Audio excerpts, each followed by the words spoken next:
네.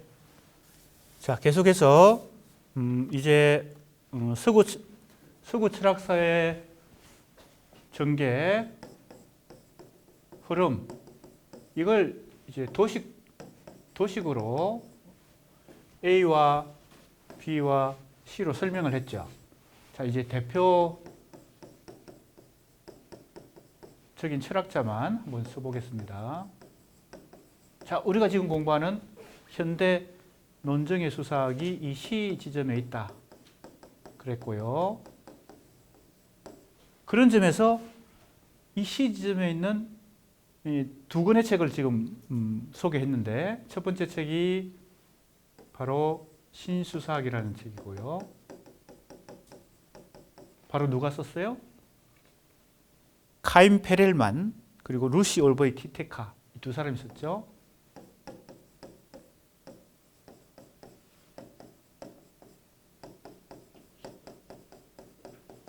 언제 나왔어요? 1958년에. 그 다음에 지금 우리가 제임스 크로사이트의 이제 조금 순서가 바뀌었어요. 이 책의 이름이 이성의 수사학입니다.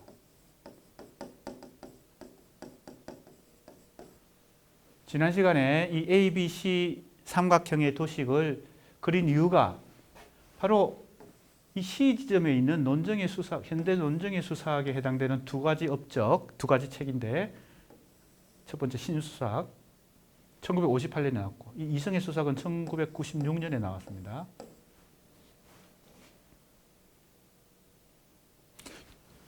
이 책을 내가 번역했는데, 이 번역을 몇 년도에 했냐면요, 2001년에 했어요. 그러니까 1996년에 제임스 크로사이트가 이 책을 쓰고 내가 번역한 게 2001년이니까 상당히 빠른 시기에 번역이 됐다고 볼 수 있습니다. 우리 고려대학교 출판부에서 2001년에 이 수사학 총서의 하나로 번역이 됐는데, 내가 번역할 기회가 나에게 주어져서 이 책을 번역하면서 수사학이라는 학문, 특히 현대 수사학의 한 흐름인 논정의 수사학에 대해 자세하게 공부할 기회를 내가 가졌습니다. 그래서 이 신수사학이라는 책이 중요하다는 것도 알게 되었고, 수사학에 대한 전체적인 공부를 하게 되었던 것이죠. 그래서 서구 철학사 혹은 지식 체계에서 이 A와 B 이외에 C가 있다는 것도 알게 된 그런 계기가 되었습니다. 고려대학교 출판부는 이 수사학 총서를 계속 내고 있는데요. 그 중에 한 권이 이 이성의 수사학이라는 책입니다.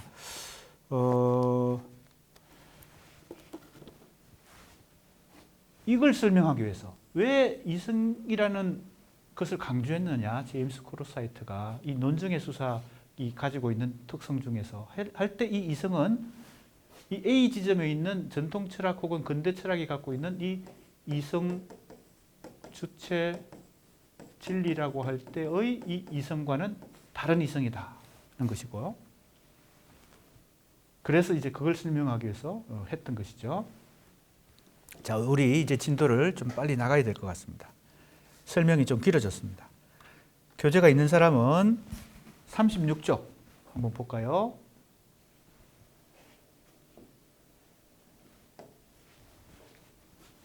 자, 여기 나오죠. 논정 행위 이론을 재구성하는 것이 이제 이 제임스 크로사이트의 이성의 수사학의 핵심이고요. 이성을 긍정한다는 거죠. 그래서 이 책의 제목이 이성의 수사학입니다. 최근의 포스트 모던적 비판에 맞서 이랬습니다. 뭘 비판했을까요? 포스트 모던이. 여기 해체주의가 있고 후기 구조주의가 이 B 지점에 있죠. 뭘 비판했어요? 전통 철학 혹은 근대 철학의 핵심 원리인 이성 주체 진리를 비판했다는 거죠. 근데 그 비판에 맞서서 이성과 논정적 합리성, 즉 이성적 주체를 다시 옹호하려는 것이죠. 그러나 특이하게도 철학적 전통에 대한 포스트 모던적 비판을 수용한다 그랬으니까 A 지점에 있던 뭘 비판했어요? 포스트 모더니즘이 이성 주체 진리 개념 세 가지를 다 비판했잖아요. 그걸 한편으로는 C 지점에 있는 이 논정의 수사학이 그죠? 포스트 모던적인 어떤 흐름도 수용한다는 겁니다. 제3의 위치에 있으니까요. 제3의 입장에 있으니까요. 그래서 특이한 것이죠. 철학적 전통, 이것이 바로 데카르트입니다. 데카르트로 대표되는 A 지점에 있어요. 이 A 지점에 대한 포스트 모던의 비판을 수용하면서 시작됩니다. C가 A와도 거리를 두고 B와도 거리를 두기 때문에 이 C의 위상이 상당히 특이한 것이죠. 그래서 바로 이제 다시 설명하면 전통 철학이 지닌 동일성의 사유, A가 갖고 있는 이 철학적 특성을 한마디로 요약하면 동일성이라고 말할 수 있습니다. 그 다음에 포스트 모더니즘이 지닌 차이의 사유, B 지점을 한마디로 요약하면 한 단어로 요약하면 차이다 이렇게 얘기할 수 있습니다. A는 동일성, B는 차이. 그럼 C는 뭘까요? 그 양쪽으로부터 다 뭐예요? 비판적 거리를 두는 거죠.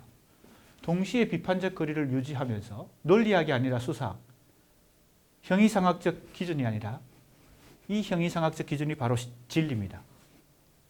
누구의 진리? 데카르트적 진리, A 지점에 있는 진리, 실용주의적 관점에서 논정행위의 이론을 재구성한다. 그래서 이걸 이성의 수사학이라고, 그렇죠? 이성의 수사학이라고 부르는 것입니다. 자, 이제 제임스 크로스화이트의 이성의 수사학이 지난 시간에 우리가 카인 페렐만과 루시 올브의 티테카의 신수사학이라고 하는 책이 어떤 중요한 의미가 있는지 몇 가지 살펴봤죠. 그 중에 대표적인 것이 데카르트적 이성 개념으로부터 진리 개념으로부터 지식으로부터 벗어난다. 그리고 두 번째는 뭐였죠? 진리를 부정하니까 뭐예요? 화자보다 청중에게 그죠? 중요성이 주어진다. 청중이 중요하다는 것을 주장했죠. 자, 그런 것을 염두에 두고 지금 크로스화이트가 그 페렐만과 티테카의 신수사학의 그죠? 사고 방식 혹은 업적을 그대로 개성하니까 그걸 염두에 두면 되겠습니다. 자, 보세요. 하이데거와 데리다에 대한 괴갈적인 논의를 통해 이 책을 읽어보면요. 첫 번째, 이 1장에서 이 이성의 수사학이라고 하는 것이 현대 논정의 수사학이 어떻게 등장했느냐, 어떻게 대두됐느냐 하는 걸 설명하는데 서구 철학사를 요약하면서 설명합니다. 바로 거기서 누가 나오냐면 바로 하이데거와 데리다가 등장합니다. 이게 바로 해체주의 B지점의 대표적인 철학자들이니까요. 현대 철학이 어떤 상황인지를 묘사하고 현대 철학에 대한 일종의 응답이자 성취다. 그렇죠? 이 현대 철학이 바로 해체주의와 포스트 모더니즘을 의미합니다. 자, 이제 그 다음에 보세요. 지식을 통해 주체와 객체 사이의 간극을 메우는 방식은 데카르트가 등장하죠. 자, 이 A 지점입니다. 여기 하이데거와 데리다는 B고요. 데카르트는 A입니다. 내가 그래서 이 삼각형으로 도식을 그린 거, 이걸 잘 활용하면 이것이 어렵지 않게 이해가 됩니다. 방법이라는 용어로 중요하게 취급되어 왔다. 이건 이제 데카르트 설명을 합니다. 이 책에 바로 1장에 데카르트도 등장시키고 하이데거 데리다를 등장시켜서 내가 아까 그 도식을 그린 거, 그것은 그림으로 도식을 그렸지만 이 책의 1장은 제임스 크로스화이트가 서구 철학사를 그렇게 문장으로 요약을 합니다. 근본적으로 언어의 문제와 독립적인 것으로 간주되었다. 이 말이 뭔가 하면요. 누구에게서? 데카르트에게서 언어의 문제와 독립적이다. 이 말은 자, 이게 이제 중요한데요. 언어를 보는 관점, 데카르트적 진리 혹은 이성 주체 진리에 이성적 주체가 진리에 도달하는 과정에서 언어는 어떤 역할을 하느냐? 언어는 이성적 주체가 객체를 완전히 파악하고 그것을 언어로 표현하면 뭐가 돼요? 지식체계와 학문이 되죠. 이때 언어는 뭐예요? 하나의 형식이고 도구일 뿐입니다. 진리를 표현하는 도구일 뿐입니다. 그래서 독립적인 것으로 간주된다는 겁니다. 방법의 문제는 언어의 불명료함을 순화하는 것입니다. 그래서 방법을 통해서 데카르트의 방법서설이라는 책이 유명하죠. 방법을 통해서 언어를 도구화함으로 해서 그 지식 체계에 이룰 수 있다. 이러한 보편적 특성에 대한 탐색은 근대적 사회의 중심 주제다. 그죠? A를 생각하면 됩니다. A가 바로 근대 철학을 대표하니까요. 데카르트의 사유에 근거한 근대적 방법에 대한 체계적인 대응은 하이데거의 존재와 시간에서 이루어진다. 자, 이제 하이데거 등장했죠. 자, 데카르트가 A라면 하이데거는 B입니다. 그러니까 지금 데리다 얘기하기 전에 니체, 하이데거, 데리다 중에 지금 이 책은 하이데거를 먼저 등장시켰어요. 자, A 지점에 데카르트가 있고 B 지점에 누가 있는 거예요? 하이데거가 있는 것입니다. 자, 이제 하이데거 얘기가 등장합니다. 하이데거는 세계에 대한 철학 이전의 경험에서 출발하여 경험을 자명한 존재로 간주하는 관점보다 조금 문장이 어렵습니다. 실제로 우리가 데카르트의 철학책을 읽고 하이데거의 철학책을 읽으면 더 어렵죠. 나는 그걸 지금 좀 압축해서 서술을 하고 있는데 이 책을 그죠? 지금 정리하면서 이성의 수사학을 정리하면서 그렇게 하고 있습니다. 이것도 약간의 설명을 하는 것이 우리 학생들에게 굉장히 도움이 될 것 같습니다. 자, 데카르트와 하이데거를 지금 비교해 봅시다. 교재에서 지금 말하고 설명하는 것을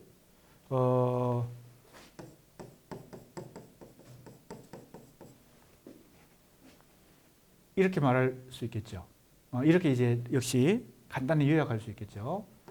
주체와 객체. 자, 이게 데카르트적 철학입니다. 사고방식의 원리입니다. 주체는 무엇으로 무장하고 있어요? 이성으로 무장하고 있습니다. 그래서 이성적 주체입니다. 객체에 속하는 것은 뭐 자연도 있고, 그죠? 우주도 있고, 사회도 있고, 역사도 있습니다. 그래서 우리가 이걸 뭐예요? 이성적으로 완전히 이해하는 거, 파악하면, 그죠? 그것을 어떻게 해요? 언어로, 이때 언어는, 그죠? 도구로서 사용되죠. 이성적으로 파악한 걸 언어로, 체계적으로, 그죠? 지식이 됩니다. 이걸 이제 방법이라 그런 거죠. 데카르트는. 이성적 주체가 객체를 완전히 파악하고 그걸 언어로 표현하는 거, 이게 이제 방법입니다.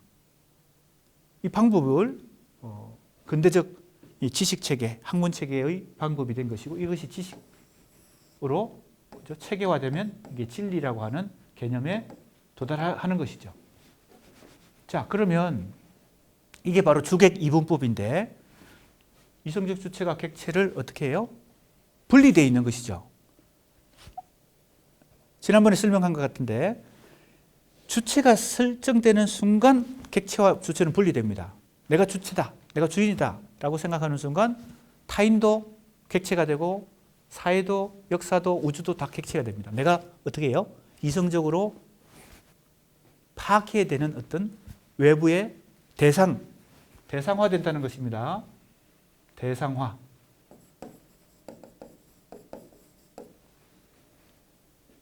이것이 데카르트적 철학의 원리입니다. 그러면 지금 우리 교재에서 이 B 지점에 누구를 지금 등장시켰어요? 하이데거를 등장시켰습니다. 하이데거가 어떻게 근본적으로 A의 사고방식, A의 철학을 비판했는지 한번 간단히 얘기해 보겠습니다. 바로 핵심 개념이 세계 내 존재입니다. 요거를 하이데거가 이 용어를 만들어냈습니다. 이걸 조어, 만들 조자, 조어를 철학자들이 자기 생각을 적절히 표현하기 위해서 용어를 만들어내는 경우가 있습니다. 철학적 개념을요. 이게 뭐 대표적인 유명하죠. 이 세계 내 존재라는 하이데거의 유명한 이제 개념입니다. 지금 우리 교재에 또 나옵니다. 자, 요걸 가지고 어떻게 데카르트적 이 주객 이분법을 근본적으로 해체하는지 한번 봅시다. 이것이요. 그림이 달라집니다. 이렇게 됩니다. 주체, 이때 주체라는 말을 안 씁니다. 존재라는 말을 씁니다. 여기는 데카르트는 주체라는 말을 쓰는 것인데 왜 주인인, 그죠? 뭐의 주인이에요? 자연, 우주, 사회, 역사, 인간의 주인이야. 자기가 뭘 가졌기 때문에, 이성을 가졌기 때문에. 자, 그러면 이 존재는 이게 세계입니다. 역시 마찬가지. 이 세계는 현실이라고 보통 말하는 역사라고도 말할 수 있고 자연이라고도 말할 수 있습니다. 이 세계와 존재의 관계는 이렇게 존재가 세계 내에 포함되어 있습니다. 세계가 더 이 존재를 둘러싸고 더 큰 범주로 둘러싸고 있는 것입니다. 그러면 이 존재의 위치는 세계 내에서만 존재하니까 이 세계가 존재를 어떻게 해요? 영향을 줍니다. 심지어는 뭐예요? 이 데카르트는 주객이 분리되어 있잖아요. 분리되는 원리는 바로 이성을 가졌기 때문입니다. 그런데 보세요. 세계 내 존재라는 하이데거적 사고방식은 이 존재가 이성도 가지고 감성도 가지고 정신적 활동을 하는데 심지어는 그 이성이나 감성이나 정신적 활동조차도 어떻게 형성이 되는 거예요? 세계의 영향을 받아서 형성이 됩니다. 그렇게 세계의 영향을 받아서 형성된 이성, 감성으로 다시 현실을 바라보고 역사를 바라보고 자연을 바라보기 때문에 그 존재가 가지고 있는 이성 혹은 감성 혹은 정신적 차원은 뭡니까? 이렇게 독립된 게 아닙니다. 세계로부터 영향을 받는 것입니다. 자, 그러니까 이 데카르트의 주객 이분법과는 완전히 다른, 그죠? 세계 내 존재라는 이 뭡니까? 원리를 가지고 인간을 바라보고 현실을 바라봤기 때문에 하이데거의 철학도 굉장히 어렵고 복잡하지만 내가 지금 그 원리를 아주 역시 도식적으로 지금 이 삼각형도 도식이지만 데카르트의 철학을 이렇게 설명하는 것도 도식이고 하이데거의 철학을 이렇게 설명하는 것도 도식이지만, 그죠? 지금 이번 학기 강의에서 굉장히 많은 이론가들이, 철학자들이 등장하기 때문에 이 도식이 좀 필요합니다. 그래서 여러 번 얘기하지만 이 도식은 일종의 편의적인 설명 방식이고 우리 수강생들이 이 도식을 이해했다고 다 이해했다 생각하면 이제 큰일 납니다. 자, 이렇게 되니까 이제 예를 들어 보겠습니다. 조선시대를 살아가는, 자, 이 세계는 바로 시간도 공간도 작용합니다. 그래서 시간적으로 조선시대에 살아가는 이 존재는 그 시대의 영향을 받습니다. 그 시대의 시대정신, 그죠? 역사적 사고방식. 영향을 받아서 세계관, 그죠? 진리관, 이것이 그 존재가 세상을 바라보는 하나의 세계관으로 이렇게 형성이 됩니다. A라고요. 21세기를 살아가는 현재 시점에서 살아가는 우리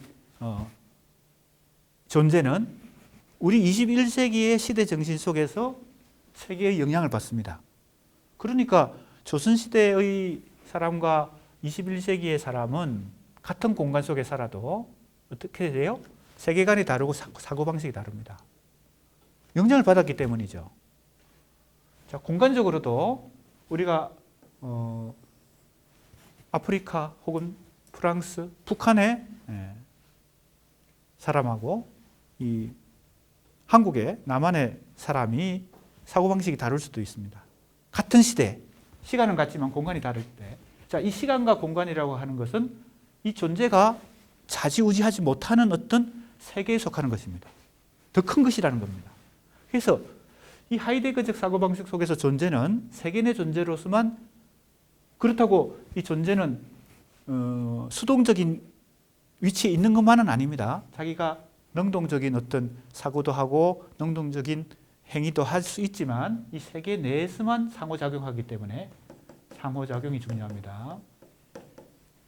비교를 해보세요. 이 데카르트적 주체와 하이데거적 존재는 이렇게 위상이 다릅니다. 데카르트가 생각한 인간은, 이런 이성적 주체는 거의 유아독존적인 이 세계로부터, 이걸 이제 여기 이걸 다 세계라고 말할 수 있죠. 이 세계로부터 독립된 어떤 이성을 가진 주체입니다. 사실 그건 굉장한 뭐예요? 독점적 위치를 갖고 있죠. 특권적 위치를 갖고 있죠. 이 이성에 엄청난 특권을 준 것입니다.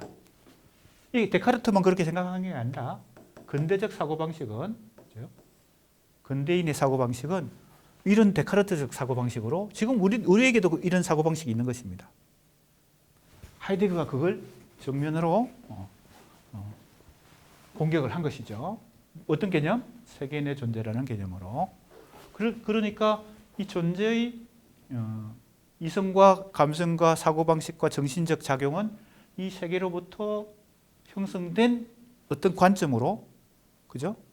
그러한 관점으로 다시 세계를 보기 때문에 이렇게 독립되어 있지 않다는 것입니다. 자, 이제 다시 가보겠습니다. 이제 진도가 상당히 늦기 때문에 이것에서 빠져나가서, 자, 여기 나오죠. 이제 하이데거 얘기입니다. 하이데거는 세계에 대한 철학 이전의 경험, 그죠? 이성 이전에 데카르트가 생각했듯이 이성을 가졌기 때문에 완전히 독립적인 주체가 됐다라고 하는 것은 하이데거가 볼 땐 착각이라는 겁니다. 세계로부터 내가 뭡니까? 영향을 지속적으로 받으면서 내 사고방식이 형성됐기 때문에 경험으로부터, 그죠? 자명한 존재론, 이게 데카르트적 사고방식인데 그것 자체의 관점에서 검토함으로써, 즉 존재를 새롭게 설정함으로 해서 근대 철학의 존재론적 묘사를 피한다, 그죠? 피한다는 말이 나옵니다.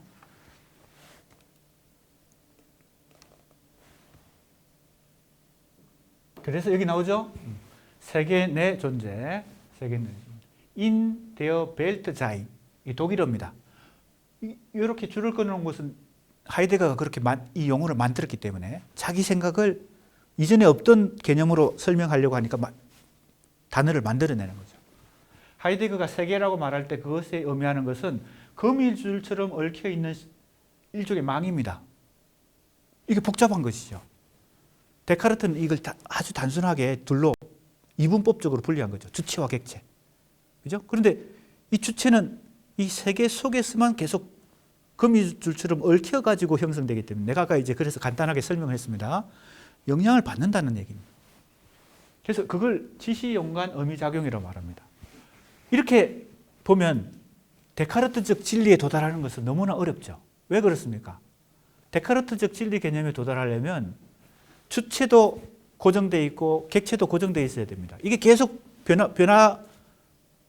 주체도 변화하고 객체도 변화하면 데카르트가 생각하듯이 그렇게 진리에, 그죠? 객관적 진리에 도달하기 어렵죠. 그래서 하이데거가 쓴 책 제목이 뭡니까? 여기 나오죠? 하이데거가 쓴 책 제목이 바로 존재와 시간이에요. 시간이라고 하는 것이 주체와 객체를 계속 유동시키고 변화시키기 때문에 데카르트가 생각하는 그런 진리에 도달하지 못한다는 것이 하이데거 생각입니다. 끊임없이 그 역사적, 시대적, 시간적, 공간적 상황 속에서만 존재는 새롭게 설정되는 것이지 주체라고, 이성적 주체라고 하는 것이 유아독존적으로 독립적으로 설정될 수 없다는 것입니다.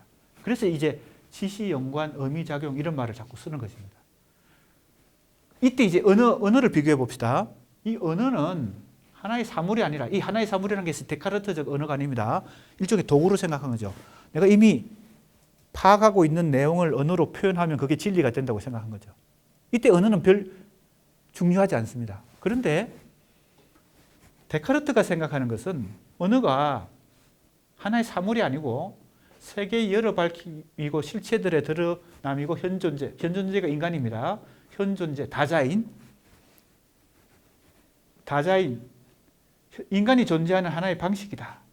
언어를 이렇게 이해할 때 우리는 더 이상 언어를 일치, 반영, 매개로서가 아니라 세계 내 존재의 분명한 발화 그리고 여러 밝힘으로 봐야 된다. 다시 이제 좀 설명을 한번 해봅시다. 하이데거 얘기입니다. 하이데거가 언어를 어떻게 보고 있는가? 자, 하이데거의 언어관. 일단 하이데거의 첫 번째 개념은 지금 뭐 우리가 데카르트와 하이데거를 중심으로 지금 비교를 A와 삼각형에서 A와 B를 비교한다고 지금 요약해서 말할 수 있습니다. 우리가 데카르트도 공부하고 하이데거도 공부할 때 이제 하나의 방법은 핵심 개념을 중심으로 정리하면 됩니다. 그죠? 내가 그래서 그림도 그려줬죠. 이 삼각형 자체가 도식이고, 이 A에 있는 데카르트의 사고방식, 아까 내가 그림 그린 거, 이 B에 있는 하이데거, 아까 그림 그린 거, 이런 걸 이제 상당히 잘 활용해서 우리 학생들 이해를 하면 되겠습니다. 그리고 또 하나는 그 철학자의 핵심 개념을 중심으로 정리를 하면 됩니다. 자, 정리해 봅시다. 하이데거의 핵심 개념은 뭐예요? 첫 번째, 세계 내 존재입니다. 이게 가장 핵심이고, 두 번째 이제 지시 연관, 의미작용, 일종의 거미줄 같은 일종의 의미망을 통해서 작동한다는 겁니다. 고정되어 있지 않다는 거. 그래서 존재와 시간이라고 할 때 이 책 제목이 상당히 많은 것을 의미합니다. 존재는 시간 속에서만 존재로서 뭡니까? 성립한다는 겁니다. 자, 세 번째, 이제 언어가는 다시 그림을 그리면 이렇게 되죠. 세계 내 존재. 그래서 세계로부터 영향을 받아서 다시 이 존재가 세계를 보기 때문에 세계를 이해하고 세계를 파악하고 또 세계 속에서 살아가고 세계 속에서 행동도 하고 이렇게 하기 때문에 이 존재가 어떤 정신작용을 할 때 이 언어는 뭐예요? 아주 중요한 역할을 합니다. 어떤 역할을 할까요? 이 존재가 어떤 언어 행위를 할 때 이 언어는 단순히 데카르트는 그렇게 생각했죠. 이 주체가 가지고 있는 뭐예요? 이성적 주체가 가지고 있는 이 지식을 언어로 표현하면 진리에 도달한다고 생각했는데 하이데거의 생각은 어떻게 존재가 말할 때 언어를 사용할 때 이 존재의 언어가 아니고 이것은 세계의 언어란 겁니다. 왜? 세계가 존재에게 영향을 주고 그게 이제 시간적으로도 공간적으로도 작용한다 그랬죠? 그러니까 조선시대에 시를 쓰던 사람하고 문인하고 21세기 대한민국에서 시를 쓰는 시인하고 그가 쓴 시 속에 혹은 소설 속에 지금 문학으로 예를 드는 것입니다. 등장하는 많은 인간의 감정, 사상, 또 의식과 무의식 이런 것은 그 시대를 어떻게 해요? 비추어 보여주는 것이죠.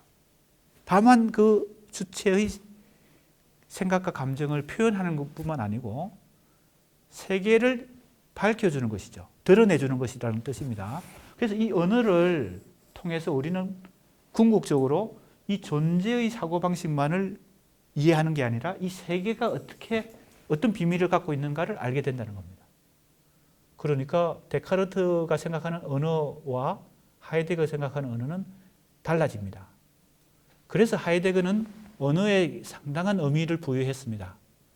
그래서 시인들의 하이데거가 헬들린이라는 독일의 시인을 굉장히 철학적으로 조명을 많이 했고 책도 쓰고 연구를 많이 했거든요. 헤르드린 시인의 그 언어 속에 뭐예요? 그 시인의 생각만, 감정만 표현되는 게 아니란 겁니다. 세계가 시인의 목소리를 통해서 자기를 드러내는 거죠. 그래서 우리가 하이데거적 언어관으로 생각하면 꼭 시인의 언어만이 아니라 인간의 언어는 그 한 개인의 생각과 감정을 표현하는 것에 그치지 않고 그 한 개인이 속해 있는 공동체, 그가 속해 있는 계급, 그가 속해 있는 가문, 그죠? 그가 속해 있는 시간과 공간, 그가 속해 있는 시대, 21세기, 그리고 대한민국, 뭐 예를 들면 그가 속해 있는 공동체, 그것의 비밀과 속성을 드러냄, 밝혀 보인다는 겁니다. 밝혀서 보이는 거죠. 무엇이? 언어가. 그래서 우리가 이제 문학을 공부하는 우리 국어 국문학과 학생들의 이걸 적용해 보면 데카르트적 언어관과 하이데거적 언어관이 다른데, 하이데거적 언어관으로 우리가 문학을 생각해 볼 때 어떤 시인의 작품, 언어, 어떤 소설가의 언어 속에는 이런 세계가 드러나는 것이죠. 그 세계는 시간적으로도 공간적으로도, 그죠? 그가 속해 있는 공동체 혹은 그가 속해 있는 지역, 그가 속해 있는 가정 뭐 등등 한 개인의 목소리가 아니란 겁니다. 그것은 세계의 숨어 있는 목소리다. 이렇게 볼 수 있습니다.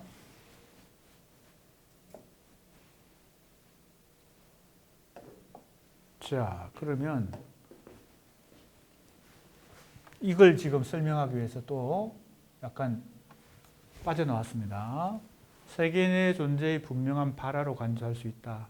지식은 더 이상 독립적으로 이해 가능한 자기 충족적인 존재자들에 대한 것으로 이해될 수 없고, 이게 A와 B를 자꾸 비교해 보면 됩니다. A는 데카르트고, 그죠? B는 하이데거인데, 하이데거의 생각은 이게 아니란 겁니다.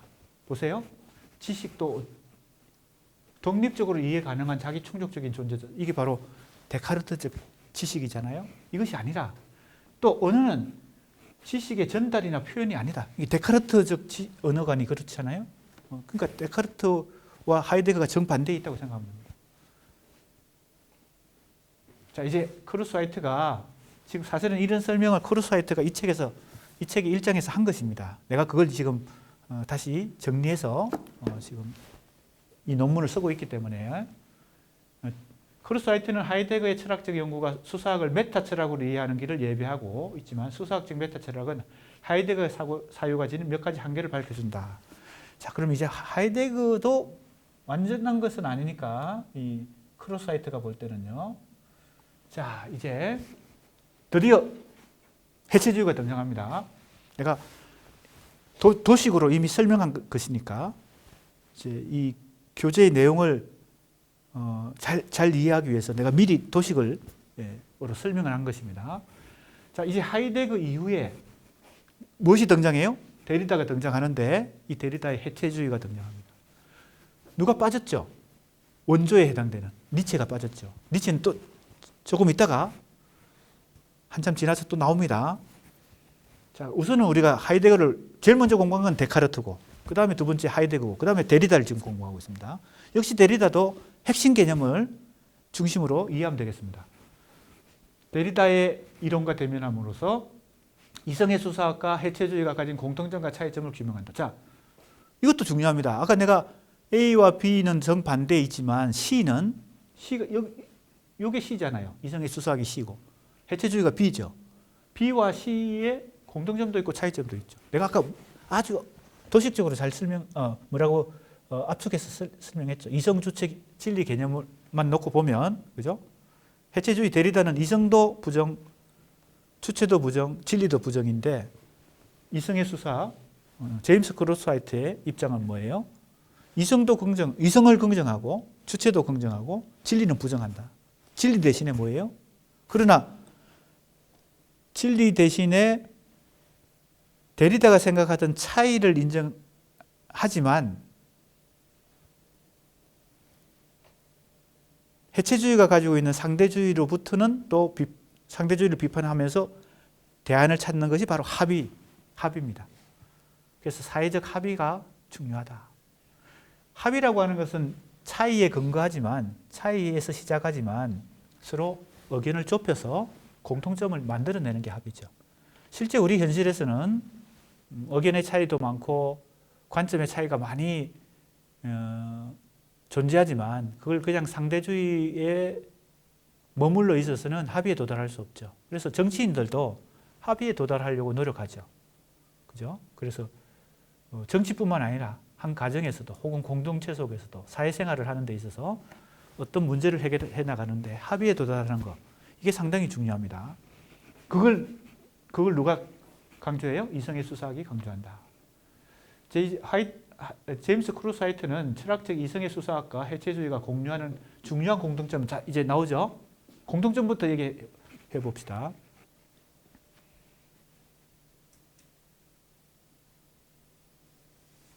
중간고사, 기말고사를 보게 될지 아니면 과제로 대체하게 될지 아직 결정이 안 됐지만 지금 내가 도식적으로 혹은 개념을 중심으로 철학자들을 요약하면 좋다, 정리하면 좋다, 이것도 참고를 하고요. 예를 들면 여기서 우리가 중요한 것은 이성의 수사학과 해체주의가 어떤 공통점과 차이점이 있느냐, 이것도 문제가 될 수도 있습니다. 그런 식으로도 내용을 정리해 볼 수가 있어야 되겠습니다. 우리 수강생들이요. 자, 우선 공통점부터 얘기해 봅시다. 이미 내가 도식으로 설명을 했지만 공통점을 말한다면 기표와 기의 사이에, 자, 기표 기의가 또 나왔습니다. 이게 소시르가 만든 개념이죠. 그래서 현대 지식과 학문 체계는 소시르의 구조주의 언어학이 제시한 그 기초 개념, 기표, 기의, 랑그, 파롤, 그죠? 계열체와 복합체, 이런 것에서 벗어날 수가 없습니다. 거기서부터 사실은 현대 지식 체계가 출발했다고도 볼 수 있습니다. 그래서 이걸로 설명합니다. 기표와 기의 사이의 절대적인 형이상학적 구분. 이것을 한 단어로 말하면 뭘까요? 진리입니다. 기표와 기의가 일치하는 것이 데카르트적 진리입니다. 내가 아까 뭐라 그랬어요? 데카르트는 이성적 주체가 객체를 완전히 이해하고 파악해서 언어로 표현하면 그게 객관적 사실, 즉 진리에 도달한다고 생각했으니까 그때 그 일치라고 하는 것은 뭐와 뭐의 일치예요? 기표와 기의의 일치입니다. 언어라는 측면에서, 언어라는 관점에서 보면 데카르트적 진리에 도달하려면 기표와 기의가 일치해야 되는 것입니다. 간단하게 얘기하면요. 소시르적으로 얘기하면 아주 간단하죠. 기표와 기의가 일치하면 그게 뭡니까? 언어적 진리가 되고 그게 객관적 사실이 됩니다. 그게 데카르트 진리입니다. 그래서 이게 기표와 기의 사이의 절대적인 행위사적 구분, 이게 바로 한 단어로 얘기하면 진리입니다. 그냥 진리라기보다는 데카르트적 진리입니다. 을 거부한다는 겁니다. 이해가 되죠? A, B, C 그림을 다시 생각해 보세요. B와 C의 공통점입니다. 지금 B와 C의 공통점. 데리다와 제임스 크루스 화이트의 공통점을 지금 말하고 있습니다. 뭐가 공통점이에요? 데카르트적 진리를 거부하는 것. 이게 공통점이죠. 그죠? 내가 그래서 아까 도식으로 미리 설명을 한 것입니다. 해체주의도 철학적 수사학도 이성 및 이해 가능성의 근거를 무한한 논리적 사고, 이게 바로 진리입니다. 무한한 논리적 사고, 이게 존재한다, 즉 진리가 존재한다라고 생각하지 않는다는 겁니다. 철학적 수사학과 해체주의 차이, 이제 차이를 얘기합니다. 차이는 첫째, 수사학은 때때로 행위자, 자, 이 에이전트입니다. 에이전트, 행위자, 의도, 이게 바로 무슨 개념이에요? 행위의 주체 개념입니다. 행위자와 의도, 이게 주체 개념입니다. 해체주의는 이성도 부정하고 주체도 부정하고 진리도 부정하죠. 그래서 내가 딱 그림으로 도식을 그려줬잖아요. 그러면 뭡니까? 제임스 크루스 화이트는 주체를 인정한다는 겁니다. 즉 어느 행위의 주체, 어느 행위의 주체가 없다면 언어도 없는 것이죠. 해체주의는 아주 극단적으로 주체도 없다고 생각합니다. 자, 쉬운 예를 하나 들어보겠습니다. 우리 국문과 학생들이 주로 수강생들이니까 문학 작품을 예를 들어 보겠습니다. 이러한 사고방식이 이제 문학에도 많이 지금 작용하고 있습니다. 누굴 예를 들까요? 뭐 특정한 작가를 예를 들면 또 문제가 될 수도 있지만 우리 그냥 대표적인 예를 드는 것입니다. 하나의 이문열의 여러 작품들이 있습니다. 사람의 아들이라는 작품을 예를 들어 봅시다. 이문열의 사람의 아들을 그 작품을 쓴 사람이 주체죠. 우리는 작가가 존재한다고 생각을 보통 합니다. 그래서 이문열은 있다. 사람의 아들이라는 소설을 쓴 이문열이라는 작가가 있다라고 생각하는 것이 바로 주체가 있다는 생각입니다. 언어 행위의 주체가 있는 것이죠. 그런데 보통 우리가 그렇게 생각하죠. 그래서 이문열에게 문학상도 주고 어떤 단체에서 그렇게 합니다. 그럼 그것은 그 사람이 창작을 한 고유의 주체라고 하는 걸 인정하는 것이죠. 사람의 아들이라는 작품을 썼다는 겁니다. 그런데 사람의 아들은 이제 그 주제가 주로 종교적인 인간의 종교와 존재론적 어떤 그런 주제를 다루고 있어요. 그런데 데리다식으로 해체주의식으로 생각하면 이렇게 됩니다. 어떻게 되냐면요. 그 작품을 이문열이 썼다고 어떻게 장담하느냐. 이문열이 성경도 읽고 여러 가지 종교 서적도 읽고 기존의 문학 작품들, 고전적인 문학 작품도 읽어가지고 그게 자기 머릿속에서 재구성이 되고 자기 나름대로 주제를 좀 생각해가지고 그죠? 그걸 재구성해서 썼을 뿐이지 그게 어떻게 원천적으로 그 소설의 원작자가 이문열이라고 말할 수 있느냐는 겁니다. 즉 그 소설의 주인이 없다는 겁니다. 이렇게 생각하는 것이 바로 해체주의입니다. 해체주의에서 이성 주체 진리를 다 부정한다고 했을 때 그 주체를 부정하는 방식이 이런 방식입니다. 이문열은 없다. 사람의 아들이라는 작품을 쓴 그것은 이문열이 아니라는 겁니다. 이문열은 다만 중간에서 그걸 재구성했을 뿐이다. 성경적 지식과 다른 종교적 지식과 기존의 문학 작품들을 다 읽고 그걸 재구성했지 어떻게 이문열이 사람의 아들을 썼느냐라고 의심하는 거죠. 회의하고 의심하고 끝까지 의심하는 것이 바로 이것입니다. 그러나 수사학, 시지점에 있는 이성의 수사학에 있는 크루스와이트는 언어를 어떻게 생각합니까? 언어의 주인이 있다. 아니면 어떻게 사람의 아들이라는 소설이 나왔겠느냐. 물론 모든 것을 100% 무에서 유를 창조한 것은 아니지만 이문열이 무에서 유를 창조해서 사람의 아들이라는 작품을 쓴 건 아니지만 그래도 이문열이라는 작가가 소설을 썼기 때문에 사람의 아들이라는 작품이 나왔다. 이문열을 작가로서 인정하는 것이죠. 그게 바로 어느 지점에 있는 거예요? 이 수사학의 행위자와 의도를 의존한다, 인정한다는 겁니다. 다른 말로 하면 간단히 요약하면 주체를 인정한다는 겁니다. 데리다는 주체를 인정 안 해요. 이문열은 없다는 것입니다. 자, 내가 우리 학생들 이해를 돕기 위해서 예를 든 것뿐입니다. 내가 이문열을 홍보하기 위해서 이문열을 예를 드는 건 아닙니다. 자, 보세요. 해체주의는 이러한 개념들, 즉 주체라는 개념, 행위자, 의도 이게 다 묶어서 주체라는 개념으로 요약할 수 있습니다. 말소하려 한다. 이거 지워버리려고 한다. 데리다가 상당히 지독한 사람이죠. 끝까지 의심해 보는 겁니다. 과연 이문열이 있을까? 이문열이 없다고 생각하는 거죠.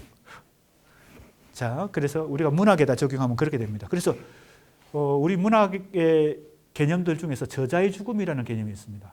롤랑 바르트가 쓴 말인데 롤랑 바르트는 구조주의자이기도 하고 후기 구조주의로 분류되는 그런 이론가이기도 합니다. 문학 비평가이고 프랑스 문학 비평가인데 구조주의 문학 비평가이기도 하고 또 후기 구조주의까지 이렇게 폭넓게 분류가 될 수 있는 사람인데 저자의 죽음이라는 유명한 개념을 롤랑 바르트라는 사람이 비평가가 사용하거든요. 그 롤랑 바르트의 생각도 어찌 보면 이 데리다의 생각과 일맥상통하는 부분이 있습니다. 주체를 부정하는 거죠. 문학적 주체를 부정합니다. 저자의 죽음. 자, 그래서 이게 상당히 여러 가지로 연결되어 있습니다. 그 다음에 둘째, 간단히 뭡니까? 차이가, 공통점은 이거고, 차이는 뭐예요? 첫 번째, 주체라는 관점에서, 그죠? 데리다는 주체를 부정하고, 제임스 크루사이트는 주체를 인정한다. 이것이 첫 번째 차이입니다. 두 번째는 텍스트 허물기 혹은 기생적 실천. 자, 이 용어도 이해됩니까? 텍스트 허물기가 바로 뭐예요? 해체주의를 설명하는 것이죠. 아까 건축을 허무는 게 건축공법이 있는 반면에 반대에 해체공법이 있죠. 해체도 공학적으로 잘해야 해체가 성공하지. 해체도 쉬운 게 아닙니다. 건물을 무너뜨리는 게 그렇게 쉬운 게 아닙니다. 건축하는 것도 어렵지만 무너뜨리는 것도 어려운 것입니다. 그래서 건축공법이 또 있지만 해체공법이라는 것도 있습니다. 마찬가지입니다. 철학에서 건축을 한 것이 A이고 데카르트, 해체를 한 것이 바로 데리다, B입니다. 해체도 엄청나게 어려운 작업입니다. 둘째, 텍스트 허물기, 이게 해체거든요. 혹은 기생적 실천. 왜 이런 용어를 썼을까요? 기생한다는 것은 우리 영화에 기생충이라는 영화가 있는데 기생한다는 건 뭐예요? 숙주가 있어야 기생을 할 수 있죠. 바이러스도 마찬가지인데요. 숙주가 있어야 기생이 가능합니다. 왜 이런 용어를 썼을까요? 해체주의. 해체주의는 건축이 있어야 해체하듯이, 그죠? 기존의 철학적 건축이 있어야 해체라는 해체주의가 가능한 것이죠. 그죠? 데카르트가 있기 때문에 데리다가 존재한다는 뜻입니다. 데리다는 스스로 존재할 수 없어요. 해체주의라고 하는 것은 뭔가가 건축이 돼 있어야 해체가 가능하기 때문에. 그러니까 이런 용어를 쓰는 것입니다. 기생적 실천이다. 해체가 하나의 의심의 실천이다. 아까도 얘기했잖아요. 끝까지 의심해 보는 것입니다. 근데 사실은 의심하는 것이 나쁜 건 아니죠. 의심해봐야 근본적인, 그죠? 철학을 할 수 있죠. 위대한 철학자들은 다 의심의 천재들이라고 볼 수 있습니다. 데카르트조차가 의심의 천재였죠. 끝까지 의심해보다가 의심할 수 없는 지점에 도달한 것이 바로 코기토 아니에요. 내가 의심한다는 것 자체는 의심할 수 없다는 겁니다. 그래서 도달한 게 인간의 이성, 그죠? 이성이란 게 있구나. 그러니까 데카르트조차도 의심의 천재였는데 데리다는 더 심하게 의심하는 거죠. 자, 그래서 의심의 실천인데 이성의 수사학은 차이, 자, 여기 나옵니다. 차이라고 하는 것은 해체주의도 가지고 있는 중요한 속성이죠. 이성의 수사학도 차이를 존중합니다. 차이를 인정한다는 겁니다. 그러나 의사소통 행위를 통해, 이게 바로 수사학입니다. 의사소통 행위를 통해 사회적 합의, 아까 내가 얘기했죠? 합의를 존중한다. 합의에 도달하려고 하는 목표를 가지고 있지 차이에 머무르지 않는다는 겁니다. 차이를 부정하는 게 아닙니다. 왜냐하면 시에 있는 이 이성의 수사학 제임스 크루사이트는 진리를 부정하니까 차이를 존중합니다. 즉 동일성보다는 차이에 더 근거합니다. 하지만 차이에 머물지 않고, 차이에 머물면 어떤 문제가 생긴다고 보는 거예요? 회의주의에 빠진다고 보는 겁니다. 학문도 필요 없고 모든 토론도 필요 없고 논쟁도 필요 없죠. 그죠? 그러니까 목표는 합의입니다. 차이에서 출발해서 합의에 도달하는 겁니다. 자, 그래서 데리다와 제임스 크루사이트의 공통점과 차이점, 혹은 이성의 수사학과 해체주의의 공통점과 차이점. 어렵지 않습니다. 우리 교재를 통해서도 이제 정리를 하기 바라고요. 1차 과제물이 중간고사 범위를 단순히 요약하는 것이 5페이지 중에 4페이지를 요약하면 됩니다. 그때 지금 내가 얘기했던 이 핵심 내용들을 요약하는 식으로 복습을 하면 되겠습니다. 교재를 활용해서 혹은 이 동영상을 계속 다시 재생해서 들으면서 1차 과제물을 할 때 복습을 하면 됩니다. 알겠습니까? 네. 그 작성해서 제출해야 되니까. 1차 과제물 A4 5장 이상. 2차 과제물도 역시 마찬가지. 2차 과제물은 이제 중간고사 이후에 기말고사 범위를 그렇게 하는 것이고요. 그래서 과제의 뭡니까? 방식을 순수한 자기 생각을 쓰는 게 아니고 교재 공부 내용을 요약하는 것을 5페이지 중에서 4페이지 한 페이지만 자기 나름의 생각을 서술한다. 이렇게 지금 과제물 공지사항이 올라가 있습니다. 한번 참고하고요. 마감도 지금 다 공지가 되어 있습니다. 그 과제물을 작성하면서 지금 내가 요약하고 있는 이런 내용을 나름대로 또 요약을 해보세요. 그래 공부가 학습이 더 효과적입니다. 자, 이제 데리다가 주장한 글쓰기의 특징인 반복 가능성에 대해 의문을 제기한다. 자, 크로스사이트는 C 지점에 있죠. 데리다는 B 지점에 있습니다. 그래서 C와 B의 차이를 지금 설명하고 있는데 뭐예요? 반복 가능성. 이 누구의 개념이에요? 데리다의 개념입니다. 자, 이 반복 가능성이라는 것도 조금 설명을 하면 쉬워지는데 그냥 교재를 읽으면 쉽지가 않습니다. 반복 가능성이 뭐냐? 설명을 해봅시다. 이것을 지우개로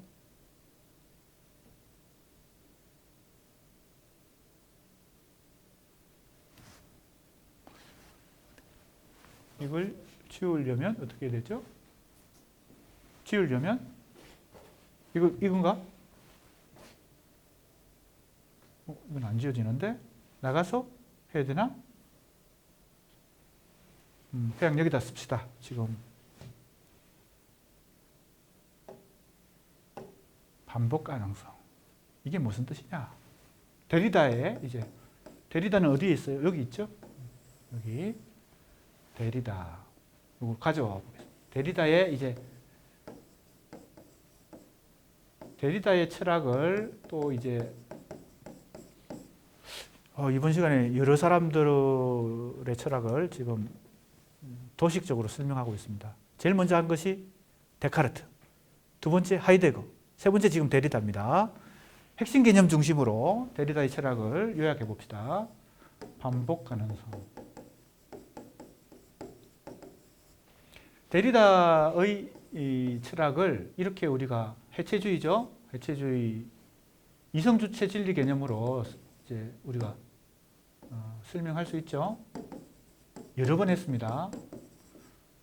이거 다 부정하는 거죠. 세 가지 다. 이성도, 주체도, 진리도. 해체주의니까 A를 정면으로 그죠?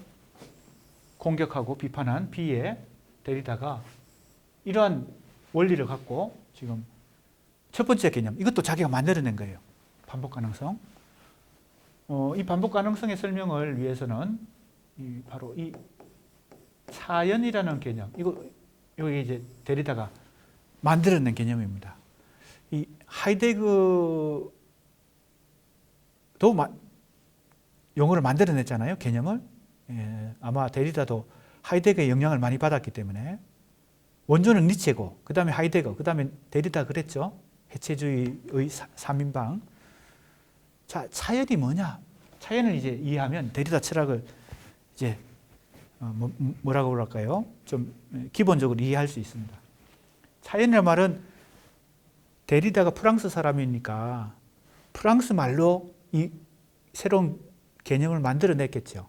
그걸 우리말로 굳이 번역하니까 차연이 된 것입니다. 우리말로 번역하다 보니까. 그러니까 이것은 두 가지 의미가 결합된 단어예요. 원래 없던 단어를 데리다가 만들어낸 거예요. 차연, 차이 플러스 연기입니다. 그래서 차연이 됐어요. 프랑스 말이 가지고 있는 그 의미를 우리말로 최대한 정확하게 번역하려고 번역자들이 노력했겠죠. 자, 이 차이라는 개념 속에 데리다의 해체주의의 원리가 들어 있습니다. 차이는 뭘까요? 차이는 공간의 입장에서 서로 다른 것입니다. 다름. 그죠? 차이라고 하는 것은 이 B 지점에 있는 해체주의, 포스트 모더니즘, 후기 구조주의의 가장 기본적인 원리죠. 차이. 동일성이 아니라 차이를 존중한다는 거예요. 연기는 뭐예요? 공간적 개념이 아니라 시간적 개념입니다. 시간적 개념. 공간적으로 다를 뿐만 아니라 시간적으로도 지연이 된다. 지연. 그래서 뭐가 지연된다는 거예요? 진리에 도달하는 것이. 자, 아까 데카르트적 진리 개념을 소시르적으로 설명한 게 바로 뭐예요? 기표와 기의 정확한 일치죠. 그렇게 되면 언어적으로, 그죠? 주체가 객체에 도달하니까 기표와 기가 정확하게 일치하는 순간 뭐가 돼요? 진리에 도달하죠. 데카르트적 진리에. 자, 그 원리를 생각해 보면 됩니다. 이 차연은 공간적으로 차이가 날 뿐만 아니라 시간적으로도 지연이 되는데 뭐와 뭐가 진리에 도달하는 것이. 간단히 얘기하면 진리에 도달하기 어렵다는 의미를 차연이라는 개념으로 쓰는 것입니다. 뭐와 뭐의 일치가 어렵다는 뜻이 되겠습니까? 기표와 기의 정확한 일치. 이것이 어렵고 이 일치가 뭐예요? 공간적으로 다르고 시간적으로 지연이 되기 때문에 기표와 기가 잘 만날 수 없다. 그래서 어디에 도달하기 어려워요? 진리에 도달하기 어렵다. 이것이 차연의 뜻입니다. 내가 굉장히 도식적으로 요약해서 설명하고 있습니다. 그래서 데리다는 자신의 철학을, 해체주의의 철학을 이 차연이라는 개념으로 데카르트적 진리라고 하는 것이 없다. 혹은 진리에 도달하기 어렵다는 설명을 하는 것입니다. 기표와 기의 일치가 어렵다. 그래서 재미난 여러 가지 예를 들 수 있는데, 뭐 영화 같은 거 보면요, 혹은 소설에 연애편지를 씁니다. 연애편지라고 하는 것은 뭐예요? 편지라고 하는 것은 어떤 기표죠. 기는 뭡니까? A가 B를 사랑한다는 것이 기입니다. 그죠? 사랑이라고 하는 어떤 의미를 가지고 연애편지라고 하는 그 문자로 쓰여진 이 편지가 기표입니다.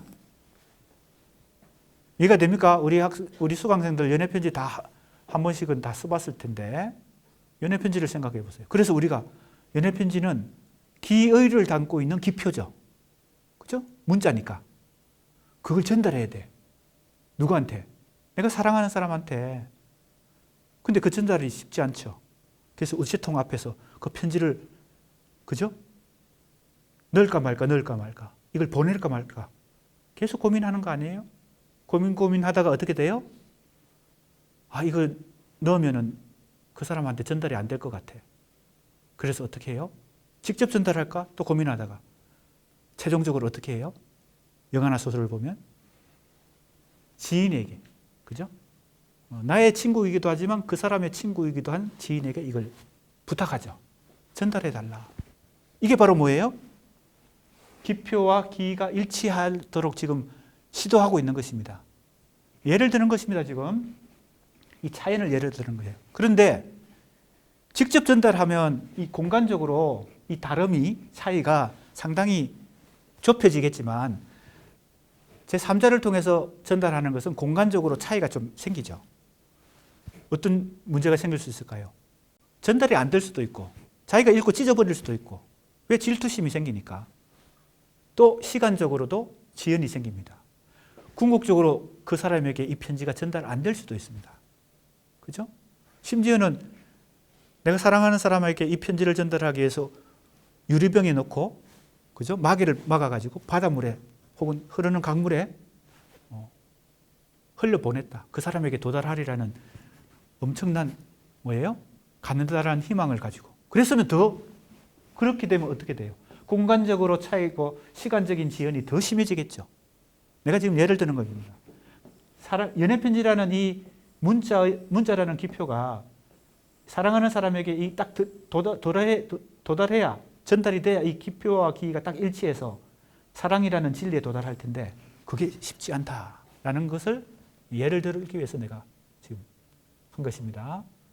데리다가 그렇게 생각한다는 거죠. 자, 이게 바로 차연인데 이걸 왜 우리 교재에서는 차연이라는 용어 대신에 반복 가능성이라는 용어를 쓰느냐. 이거 오해하면 안 됩니다. 반복 가능성이 무슨 뜻인가 하면요. 차연과 같은 뜻을 이렇게 말을 바꿔서 지금 설명하고 있습니다. 누가? 제임스 크로사이트가 이 책에서. 그래서 나는 이 책에 나와 있는 이 개념을 가지고 이제 이 논문에다 쓴 것이니까요. 왜 반복 가능성이라고 말했나 하면요. 이 차연 때문에 기표와 기가 일치하기 어렵기 때문에 이걸 이제 데리다는 미끄러진다. 이런 표현을 자꾸 씁니다. 미끄러진다.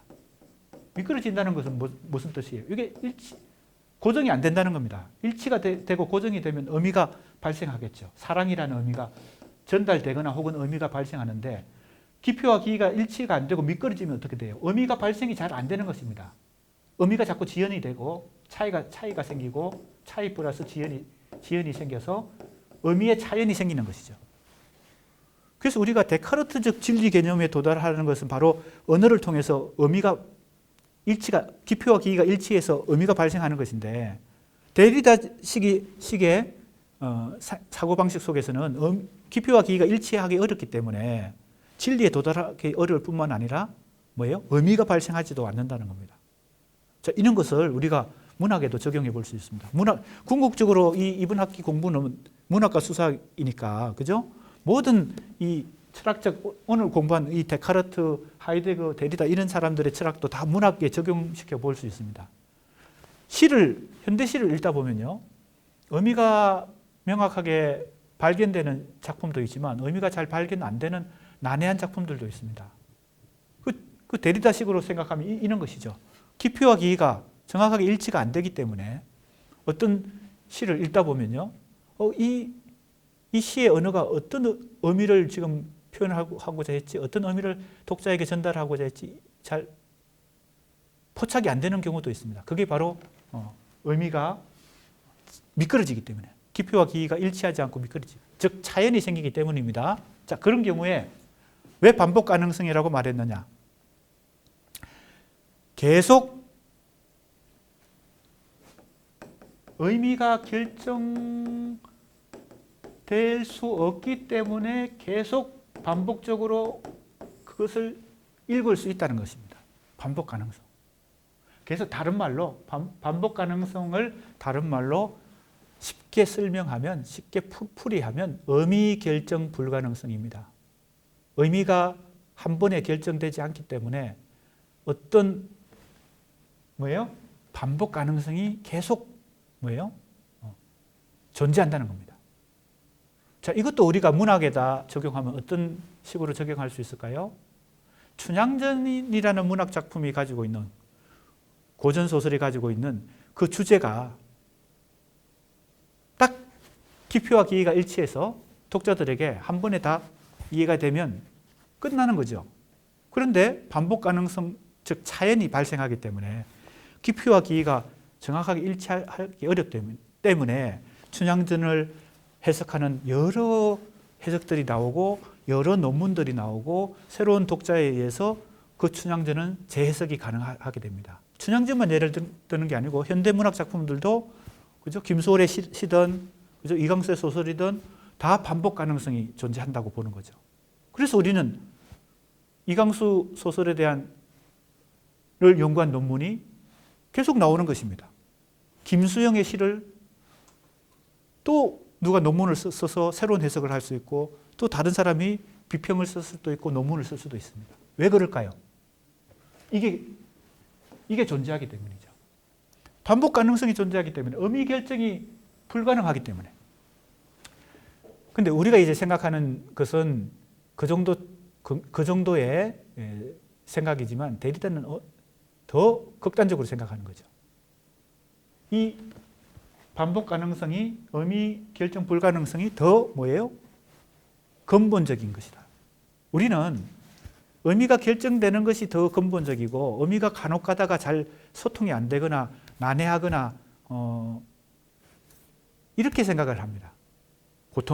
통상적으로. 그런데 데리다는 거꾸로 생각합니다. 의미 결정 불가능성, 다른 말로 반복 가능성, 차연이 더 근본적이라는 겁니다. 인간의 언어는 기표와 기의 일치가 잘 되지 않는 것이 더 근본적입니다. 간혹 될 때가 있지만 그것은 예외적인 것이다. 이렇게 생각합니다. 그래서 데리다의 이 차연 개념, 반복 가능성, 의미 결정 불가능성, 이걸 첫 번째 잘 이해해야 해체주의를 이해할 수 있습니다.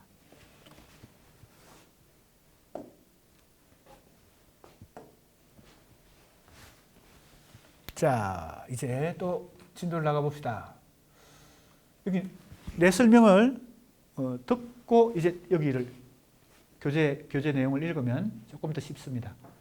잘 보세요. 데리다가 주장한 글쓰기의 특징인 반복 가능성에 대해 뭘 제기해요? 의문을 제기한다. 누가? 제임스 크루사이트가. 그래서 데리다와 제임스 크루사이트의 차이점이 여기서 발생합니다. 자, 이제 반복 가능성의 설명입니다. 반복 가능성은 글쓰기가 그 내부의 횡단적 맥락성에서 어떤 근원적인 현전, 이게 진리입니다. 하나의 의미가 고정되는 거, 이게 근원적인 현전에 대해 수정이 아니라 현전에 대한 침입이자 현전의 죽음을 생산하며 원초적인 의도나 의미를 의미가 고정되지 않는다는 뜻이니까 이 반복 가능성은 고정시키는 맥락의 죽음을 낳는다. 의미 고정을 뭐예요?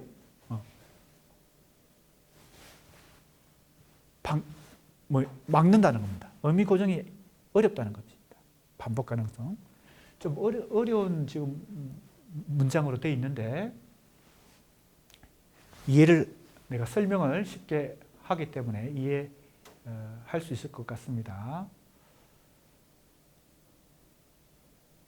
문학 작품을 그죠? 읽고 해석하고 연구하는 것도 다 이 반복 가능성이 존재하기 때문에 한다고 내가 예를 들었죠. 이제 내가 좀 더 이해를 돕기 위해서 이제 가끔 가다가 예를 드는데 그 예를 통해서 이해하면 되겠습니다. 자, 보세요.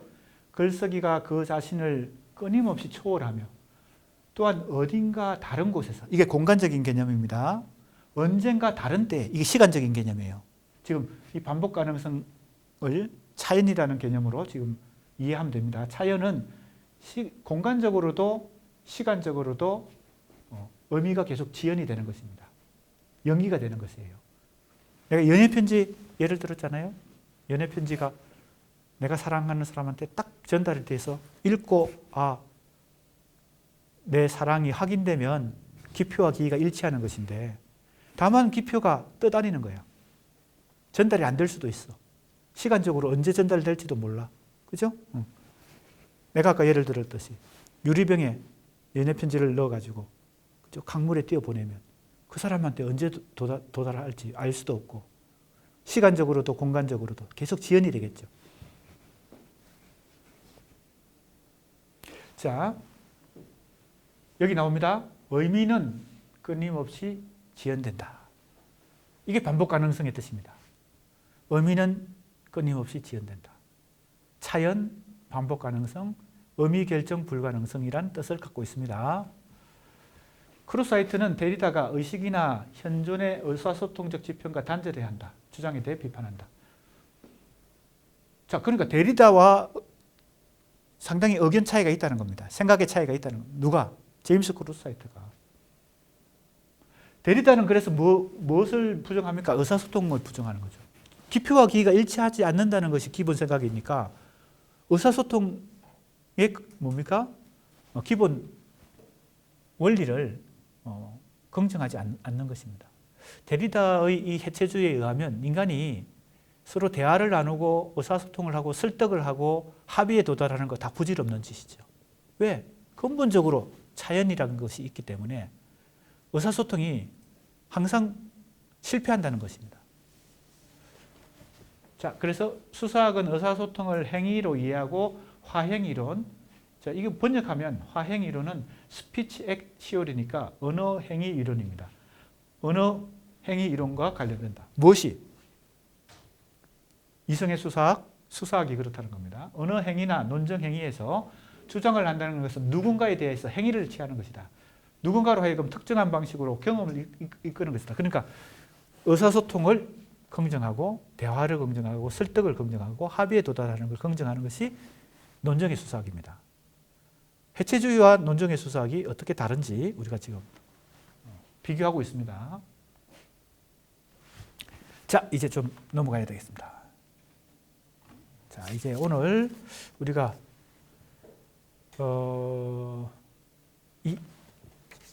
이승의 수사학이라는 책을 지금 공부하고 있는데 기회가 되면 이 번역서도 관심 있는 학생들은 읽어보면 좋겠지만 이제 일단은 이 교재 내용을 이해하는 데서 출발해야 되겠죠. 제임스 크로스하이트의 이 현대 논증의 수사학을 공부하는 것이 지금 우리가 공부하는 부분입니다. 첫 번째 단원인 1부 1장 시학과 수사학에서 크게 세 가지를 지금 공부하고 있는 중이죠. 첫 번째는 구조주의 시학, 구조주의 문학이론. 두 번째는 정신분석 비평, 정신분석과 문학을 접목시킨 것. 세 번째가 바로 현대 논증의 수사학입니다. 지금 우리 세 번째 현대 논증의 수사학을 공부하는 과정에서 페렐만과 티테카의 신수사학, 그 다음에 제임스 크로스하이트의 이승의 수사학을 공부하고 있습니다.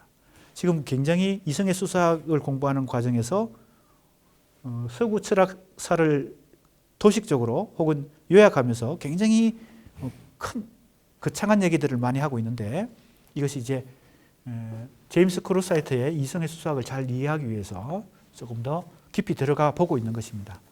그러나 이런 공부가 다 이제 무용한 것이 아니고 인문학을 하는 우리 수강생들의 이 사고의 지평, 지식의 지평을 넓혀주기 때문에 지금 이러한 공부가 앞으로 계속 국문과에서 공부하고 또 인문학을 공부하는데 조금이라도 도움이 되리라 생각합니다.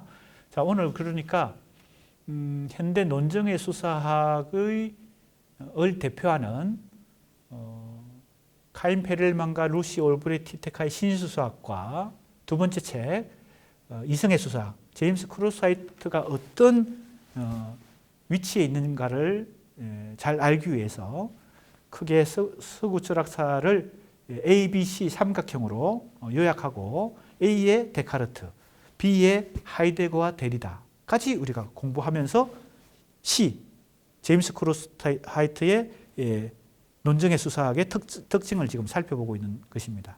그런 과정으로 공부했기 때문에 우리가 데카르트의 철학도 요약적으로 살펴봤고 하이데거의 철학도 요약적으로 살펴봤고 데리다의 철학도 요약적으로 살펴보면서 누구와 비교하고 있어요?